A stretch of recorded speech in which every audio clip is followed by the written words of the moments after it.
अजय मिश्र टेनी ने आज तक से खास बातचीत की और बातचीत में कहा कि एनआईए एक सक्षम जांच एजेंसी है जो राज्यों के साथ मिलकर छापेमारी कर रही है। इंटरनेशनल साजिश की भी जांच हो रही है।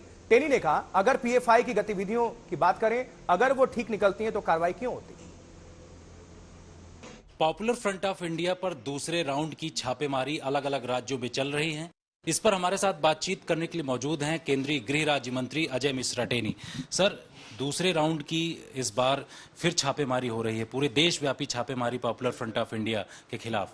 किस तरीके के सबूत मिले हैं सर अभी तक? देखिए, एनआईए एक सक्षम जांच एजेंसी है जो राज्यों के साथ मिल करके जो जानकारियां आ रही हैं, जिस तरह के संदेह हैं और जिन लोगों की गिरफ्तारियां हुई हैं, जिन्होंने रिमांड के दौरान अपनी जांच में जो कुछ कहा होगा, उसी के आधार पर जांच एजेंसियां अपनी कार्रवाई कर रही हैं।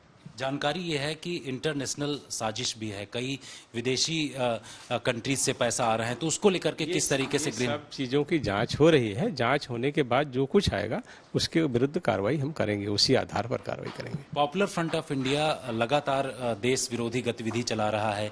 एनआईए ने जो एफआईआर किया है उसमें कहा है कि टेरर फंडिंग, तो इसको लेकर के किस तरीके के इसीलिए तो कार्रवाई हो रही है। जो उनकी गतिविधियां अगर ठीक होती तो कार्रवाई क्यों होती? गतिविधियां गलत हैं, इसीलिए कार्रवाई प्रारंभ है और जांच एजेंसी अपना काम कर रही है। जानकारी ये भी है कि विरोध में वो लोग प्रदर्शन करने वाले थे बड़े लेवल में।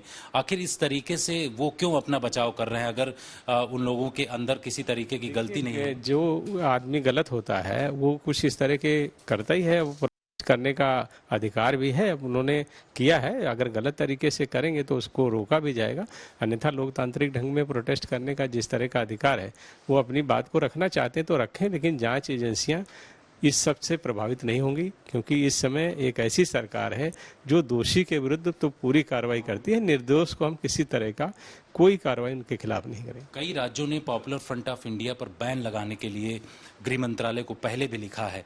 कब तक बैन लगेगा और किस तरीके की कार्रवाई? जांच पूरी होने के बाद ही कहा जा सकता है। जांच पूरी होगी, सभी राज्यों ने जो बातें कही होंगी और भी जो हमारे पास इनपुट आएंगे, जो जानकारियां आएंगी, उसके आधार पर कार्रवाई होगी।